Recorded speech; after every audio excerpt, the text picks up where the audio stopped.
Okay, so what we are going to dive into briefly on today's impact circle, as we were just talking about earlier, funding, and then now what happens when there is an abrupt stop of funding. I know all about that as well. When you have a program and when someone has been a great benefactor, a great donator, or you were funded via a grant opportunity, what happens in that sustainability? And while that is a whole nother conversation, what I really want to talk about is how do we galvanize the people that support us and the people that, such as our board members and other community members that could help us. But specifically, again, for today, how do we engage our board members? Because this uh, is very common when it comes to nonprofit organizations because funders change their priorities. You know, we can call it moving the money around, we shift in focus. They've done some assessments to gather if these programs are something that we want to continue within the flow, or we can move forward in our own strategic plan of giving. And it is hard when you are the recipient of funding and then you are no longer that recipient. It really is hard just first reconciling that, especially when there has been a great relationship, and then from there, like we have our own funding plan, strategic plans, and goal setting. Well, also, the funder has that same strategic plan of action, funding goals, and also regions that they may even want to have a presence in. And so it could be that an organization has been in the Northwest and in the Northeast region, for a decade, and then now moving that to more of the central part of the state or the top corner, the mountainous area of states, and just all of these reasons. But it still doesn't negate the fact that there has been an abrupt stop, and so that will have an abrupt impact on your organization. One of the immediate things that I am encouraging you to do in this time, and as we were just talking about earlier, from that is one, to galvanize the immediate support, which are, excuse me, your board members. Make them aware in an email of what is going on. So, what was the name of the program? What was the budget allocation for the sustainability of that program? And then what do you have uh, anticipating that you can continue in this aspect of the program, especially if it was specifically funded by an entity or a donor, whatever have you. But especially when it's a big stop. There are some things that say, "Oh, well, this organization, will not give us $200 anymore a month." That's big because we don't disrespect any funding, right? But it's another thing as well when an organization states, "We are not going to give you $2,500 a month," as we've been doing. That is a big difference because we've definitely, maximized that contribution as we should have for our programs. And so, while there are a number of conversations that can come from this, especially if you're watching this, we can talk about sustainability. We can talk about ensuring that there were other funding sources to support the program. But the reality is that there are some particular programs that are more favorable and can be more concentrated with the direct support. And if you're in that position, as we've been talking, then here is just again some tips to recognize that this can happen. And so that also allows us to get over some of the back and forth conversation with your board members to if I can be very honest, they can kind of turn catty. Like, listen, we all were very aware of, the support of this program, the funding source of this program. So here we are. And while we're talking about uh, the abruptness of this program halt and or how we need to amend it, now we can dovetail the sustainability and give a better plan or an enhanced plan of how we mitigate such impact moving forward. Because guess what? It happens to the very best. It happens to every single organization, great or small, north or south, east or west. It doesn't matter. It happens. So talk with your board members, ensure that there is an email. Also, if this is going to impact uh, to where it is an emergency situation that it puts people's livelihood on the line. So, we were talking about the food program. If it's a food program, these are the conversations that actually need to happen expeditiously because there is an immediate impact if people are not being able to be supported and are able to be fed through your organization and have developed a rhythm because now that displacement as well impacts their rhythm. And so this is why it's important to galvanize your board members and share what as we share with the budget and the needs. This is also the time that we lean on their networks. If you've been putting off having your board members reach out to individuals, actually, this is the time to have a letter of support that outlines, hey, this is what is happening. Our funding source will no longer continue to support this program. The impact of this situation is that we were feeding X number of individuals who were depending on us for this meal in their daily routine. We only have enough now for 2 weeks. After that, I'm afraid that we can no longer be a needed resource in this area. So we're needing you and asking you to support. This is how you can do that. A call to action right now. If you want to have a list of items that need to be restocked, outline those. If you are also needing to ensure that donations come in, ensure that your links are working, and then give the suggested minimal amount. So it's saying, or if you want to donate, you can donate to, our organization. Here's an example. We're going to donate $50 to this link. And if you want to have a line item approach to it, say for the food pantry program, they can have a specific application or they can support the organization in general. But every board member needs to have some type of script or outreach that they can do immediately within the next week. But on the other side of this is you also creating this urgency. You have to ensure that you yourself, quote unquote, um, I don't want to use that word, but you have to convey the message so deeply that they recognize the passion, that they recognize the hardships to come from the individuals who now will have to find another source. And so this gets them and say, hey, I thank you for your service. We need your service in immediate action right now.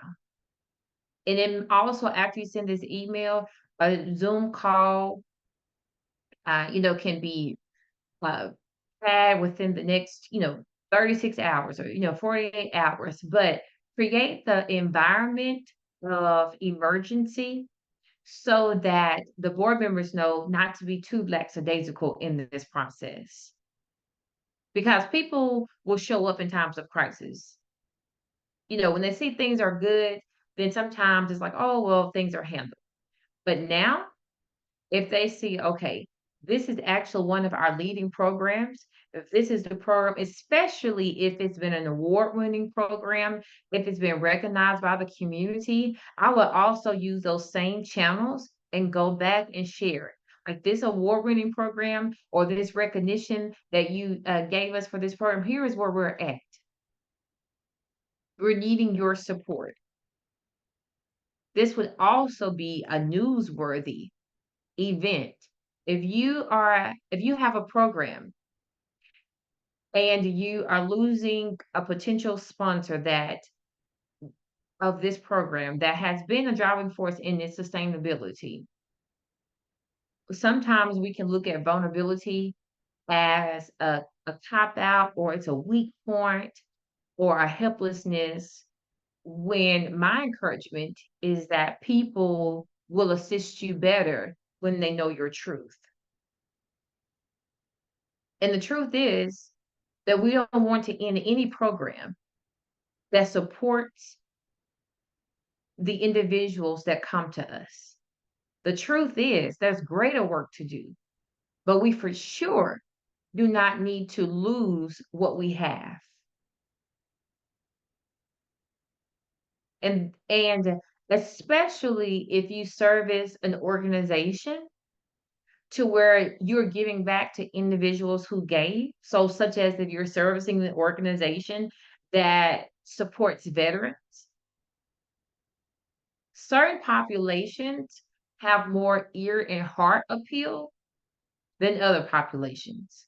It's easier to convey that you need emergency funding and support to um, be an outlet for veterans than it is for people to gravitate toward saving, sharks. So sometimes we don't recognize the advantage of our own delegations. You're serving children, you're serving elderly.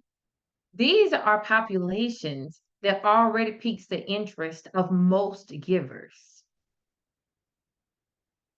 But now when you share what's on the other side, the disruption to their lives because we, can no longer support them in this manner.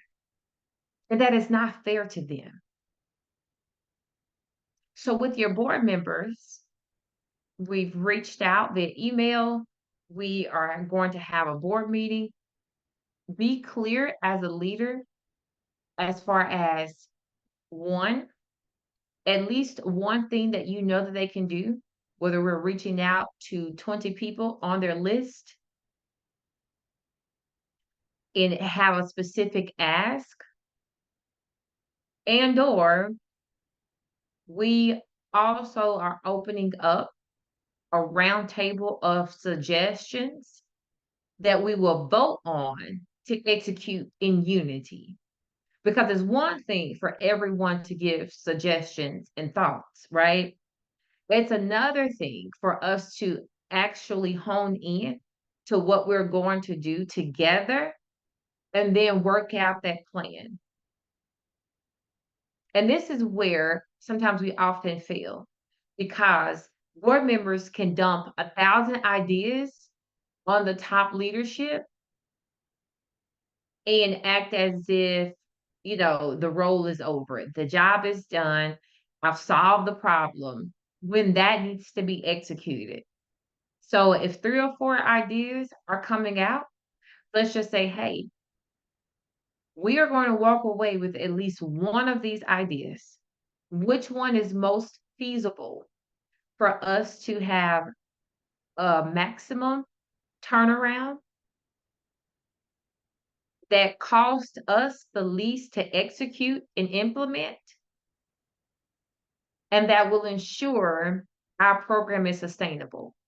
And then the other great ideas that are being offered, we can revisit those, throughout the year because they're all great. But what can we do together? Then what's our deadline? Are we gonna all work on this over the next 30 days? And this is our focus as a board, that we are going to get in the funding trenches? Because oftentimes board members exclude themselves from that aspect. But in times of crisis, it is all hands on deck. The empowerment goes a long way of saying, I cannot do this without you. People will suffer without your input. I need you. Those words, again, sometimes can seem and make us seem so helpless. But it's hard to look people in the face or to hear people saying that, and then you say, no.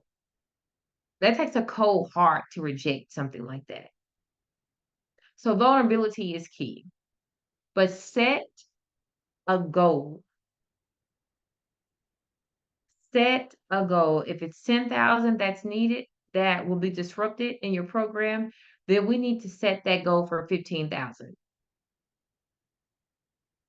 But we need to set a goal, and then we need to also remember how we did it. So this is why it's great to take minutes, even at these um, impromptu or special, I would say, special call meetings, because that gives you the history. Okay, so when we got together and we reached out to 20 people, we had this messaging, and over a week, we raised this amount. Or we decided that we were going to work on this project or fundraiser as a whole over the next 30 days. And this is what we raised. Because sometimes you can forget. But these are the things, once you get above water from this situation, then even set a calendar to yourself. Like if you're going through this now and you're going through this now, right? I would even set a reminder in October to say, hey, we're above water. We got over this hump. And so I would like for us, send an email to yourself to say, remind self and the board the same thing that we did that raised this amount of money in crisis. Now let's work together to figure out how we can continue that path, with our organization. Because if we did it once, it shows us we can do it again. But for sure, get above water. So whether it's late September, October, I would just revisit with that, because I know that, again, it's easier to strategize when you can smile and have some relief about some things. And even if you are still in the trenches of that, I think it's easier for people to focus on one thing at a time, especially knowing that these are board members or volunteers or supporters of the organization, and they also have a number of other things that are going on personally and professionally. So it allows you to have an extreme focus and then a revisit of that focus at a later date. But in these moments, the greatest takeaway of this is to ensure that you do not leave out your board members, your friends of the organization, or volunteers, people that you can get into a room within a few days to help you solve this. It is not solely on your shoulders as an executive director or funding manager. It's actually unfair because there is no successful organization that can ever thrive without a team, without other people adding in their time, their talents, their treasures, their skill sets. So don't think that this is something that you have to bear the brunt of. I've learned the more you ask, which is the word itself, when you ask, you receive. Even if you have to move beyond that first person to go to the second person, but for what God has purposed for us to do to serve our community, even when we can't see it, but if we just keep trusting and working that process, provision will be there. I just believe that. And so, with that, let's reach out to our board and let's reach out to our team. Let's share what's going on. And this is a part of how we thrive as an organization because we can only thrive when we are vulnerable in both our successes, our highs, and in our low points of our organization. All righty. So, with that, I am going to just stop here